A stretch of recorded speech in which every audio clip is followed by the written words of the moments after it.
എടാ വിജയ, എന്താടാ ദാസ? എടാ നമുക്കെന്താ ഈ ബുദ്ധി നേരത്തെ തോന്നാത്തത്?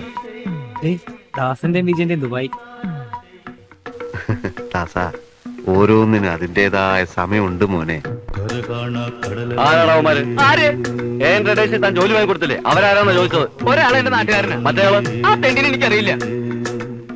എന്നാ പിന്നെ നീ നടന്നോ. എന്ത് പട്ടിണി കിടന്നാലും നിനക്ക് ഇപ്പോഴും പഴയ സ്വഭാവം തന്നെ. ഹാർട്ടി വെൽക്കം ടു അവർ. ബുദ്ധിപൂർവ്വം നീങ്ങിയ നമുക്ക് രക്ഷപ്പെടാൻ വഴിയുണ്ട്. അപ്പൊ ഇവര് തമ്മിലുള്ളൊരു കോംബോ, ഇവരൊരു യോജിപ്പ് ഹ്യൂമറിൽ നല്ല രീതിയിൽ ഉപയോഗിക്കാൻ ശ്രമിച്ച ഞങ്ങളുടെ കോമ്പിനേഷനിലായത്തെ സിനിമ നാടോടിക്കഥ.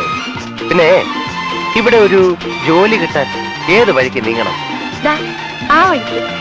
ഓഫീസിൽ കയറിപ്പറ്റി വിവരങ്ങൾ ശേഖരിച്ച് എന്നെ അകത്താക്കാനുള്ള പുറപ്പാടാണ്. ഇനി വൈകണ്ട. എന്തൊക്കെ ബഹളമായിരുന്നു. I have all sorts of lethal weapons. നമ്മുടെ നാടൻ മലപ്പുറം കത്തി മുതൽ ultra modern mission gun. Hello mister Pereira. Oh my god, CID escape. ഒരുപാട് കോംപ്ലക്സുകളുണ്ട് അല്ലേ? ഇല്ല, ഒന്നേ ഒന്ന് മാത്രം. ആർക്ക് വേണ്ടി ഞാൻ ഇനി ജീവിക്കണം, എന്തിനു വേണ്ടി ജീവിക്കണം അറിയില്ല. അങ്ങനെയൊക്കെ ചിന്തിക്കുന്ന ആ കുഴപ്പം. ഞാൻ വെറുതെ പറയുകയല്ല. തനിച്ചാന്ന് കരുതുന്ന എന്തിനാ? ഞങ്ങളൊക്കെ ഇല്ലേ? പശുവിനെ വിറ്റതും വെള്ളത്തിൽ ചാടിയതും നീന്തിയതും കഷ്ടപ്പെട്ടതൊക്കെ മദിരാശി വരാനാ? അത് തന്നെയാ ഞാനും ചോദിക്കുന്നത് നിന്നോട്. ഞങ്ങൾ താമസിക്കുന്നതിന്റെ തൊട്ടടുത്ത് തന്നെ ഒരു മലയാളി കുടുംബമുണ്ട്.